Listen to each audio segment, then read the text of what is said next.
Hey everyone, it is Brad and welcome to episode number 62 of AskBrick. AskBrick is my Q&A show here on YouTube and across all social media platforms where you can ask me questions down in any of the comments below, use the hashtag AskBrick, ask me any question about Lego, my life, anything in general that you want to know, and I will answer it here on video. Today with episode number 62, we've got lots of great questions. Let's hop right into it.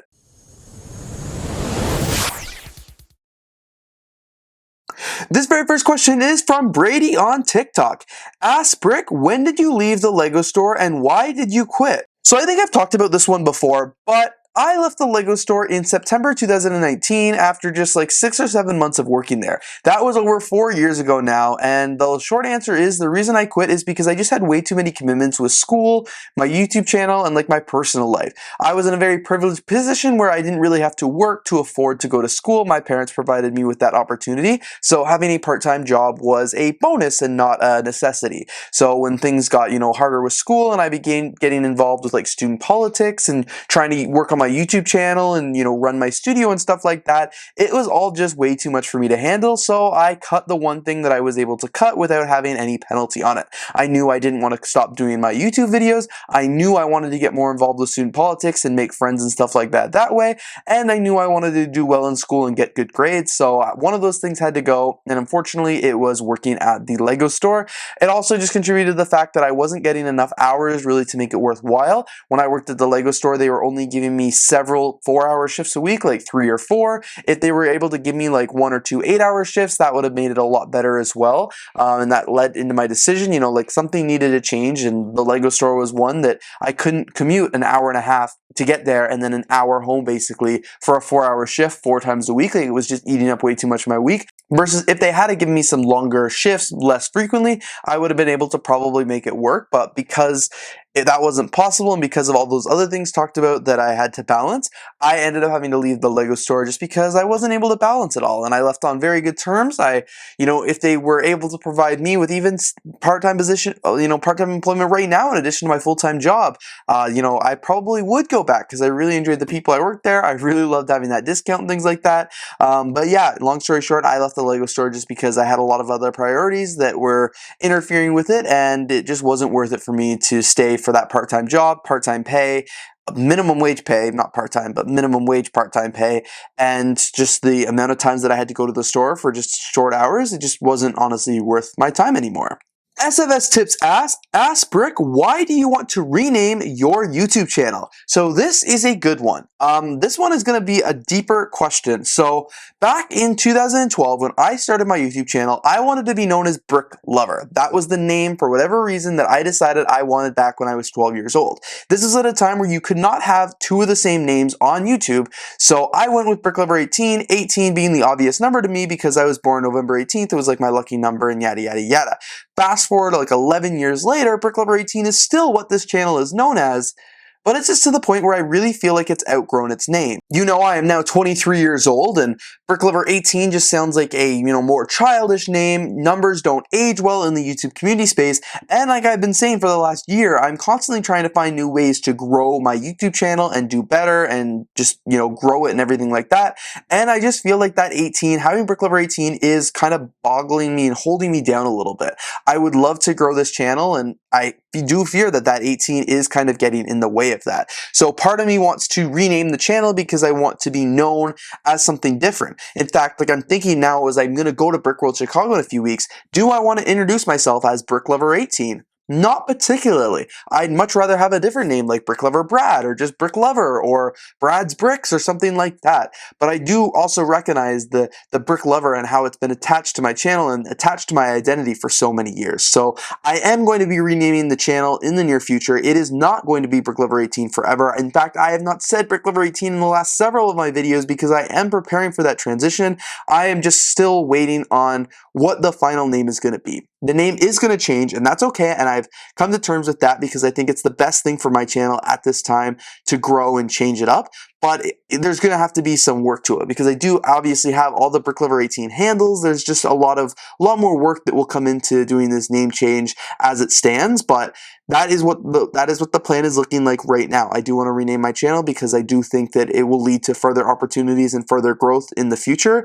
It'll just have a better ring to it than BrickLover18. Like, who knows? Who knows? It's not going to change overnight. It's not going to happen anytime soon. I'm getting through Brick World Chicago because I just printed all these business cards that say BrickLover18, so I'm getting rid of all of those for now. But no, it's not going to be such a drastic name that you're not going to recognize me, and it's not a channel rebrand. I'm still going to use the same sig fig. I'm still going to use the same style and graphics and things like that.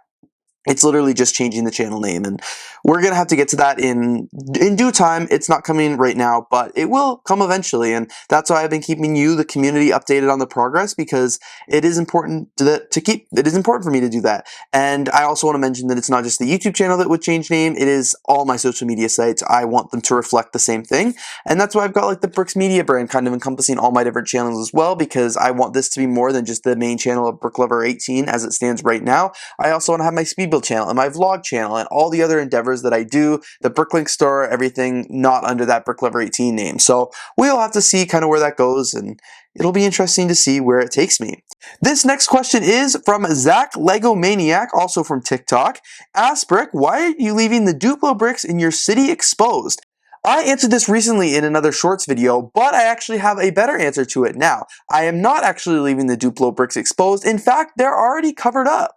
In case you guys missed LEGO City update number 5, I have actually covered up the Duplo bricks here in my city. Like I said in that city update and in the TikTok video, the only reason that I hadn't yet covered up the Duplo bricks here where I raised this part of the city was because I was just waiting on a BrickLink order that I had to go pick up, and then once I got the order, I simply was waiting for myself to find a little bit of time to redo it. And now that it's redone, now that I've actually had the time in LEGO City update number 5, you guys can see it looks much better here in the LEGO City. It was never meant to be left exposed, and that's why it's all covered up so nicely now. If you guys want to see the before video, definitely check out LEGO City update number 4, but it was pretty ugly now, so I'm excited to have it looking like this, and the city is finally beginning to look complete, and you guys will have to stay tuned for update number 6. This next question is from Jim Chair. Why is shipping so expensive on a 10-cent Lego part? So this is like a BrickLink question for sure, but just as the basics of BrickLink and how shipping and stuff like that works is the shipping price of a Lego part is not dependent on the price of the part. Especially here in Canada, it is dependent on the weight and the size of that part. This one, say a 2x4 brick. Say a 2x4 brick in red, the most basic color you can get, that could be like, say, a 5-cent Lego piece.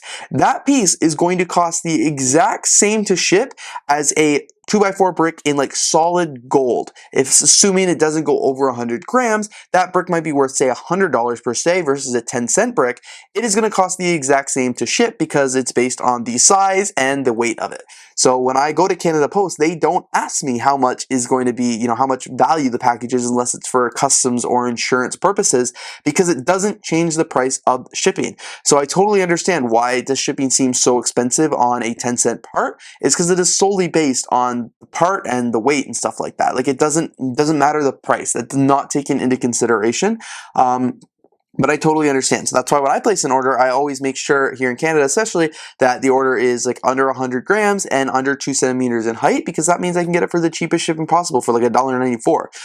And doesn't matter if it's a 10-cent part, $10 part, $100 part. As long as it meets those thresholds, it is the same price for shipping. So always see how much you can get in and try and make the most of your shipping, because I get it. Shipping's expensive, and who wants to spend all that money on shipping? I would rather spend that money on Lego bricks, if I would say so myself. But that's kind of an explanation of it. Continuing on the questions here from the BrickLink store, we've got this one from Francis Basin, Lego City Star Wars fans. Ask Brick, for your BrickLink store, is it possible to do a click and collect? Yes, that is an option I do offer on my store. If you're asking if it's offered on every store, it really depends on the seller. Some may offer that service and others may not. I personally do offer that service now because I live in downtown Toronto, which means a lot of people, there's millions of people around me who could come and click and collect. I did not offer click and collect back when I used to live at home because barely anybody lived near me. I had one customer, in fact, in all my years who reached out and said, hey, I think our addresses are pretty close. Do you mind if I just pick up my order from your house?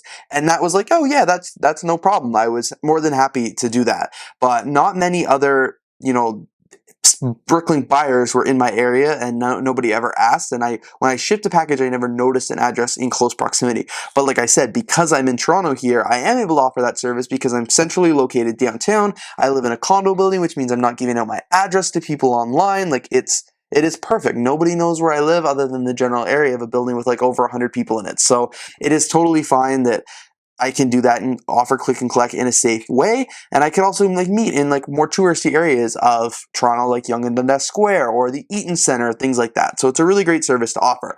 Not everybody in Toronto uses my service. In fact, I've shipped orders, 5 minutes away.